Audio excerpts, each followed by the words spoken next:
If 50 ml of 0.5 molar oxalic acid is required to neutralize 25 ml of NaOH solution, the amount of NaOH in 50 ml of given NaOH solution is। तो यहाँ पे acid और base का neutralisation हुआ है, complete neutralisation. तो इसमें acid और बेस के जो इक्विवेलेंट्स होंगे वो सेम होंगे। तो ये प्रिंसिपल होता है, इसको प्रिंसिपल ऑफ वॉल्यूमेट्रिक एनालिसिस भी बोलते हैं, टाइट्रेशन में यूज होता है। तो ऑक्जेलिक एसिड और NaOH के हम नंबर ऑफ इक्विवेलेंट जो वो सेम करेंगे या number of milli equivalent same करेंगे, उससे भी आंसर आ जाएगा। वॉल्यूम ml में दिया है तो हम मिली इक्विवेलेंट्स निकालते हैं। तो नंबर ऑफ मिली इक्विवेलेंट्स निकालने का जो फॉर्मूला होता है वो होता है volume into molarity into n factor. तो एन फैक्टर क्या होता है, कितने H प्लस या OH माइनस डोनेट कर सकता है एसिड या बेस, उसको एन फैक्टर बोलते हैं।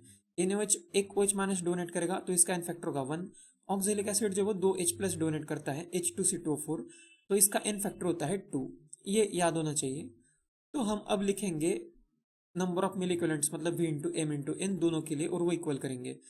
तो ऑक्जेलिक एसिड के हो जाएंगे, वॉल्यूम है 50, मोलरिटी दिया है 0.5 और इसका एन फैक्टर हो जाएगा 2 इज इक्वल टू। अब ये सब हम लिखेंगे NaOH के लिए।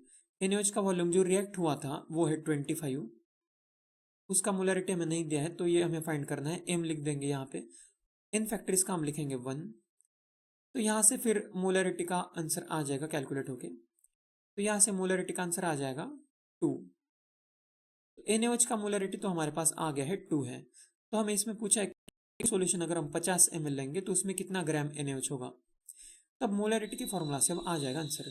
तो मोलरिटी जो होता है वो होता है number of moles upon volume in litre, volume in litre.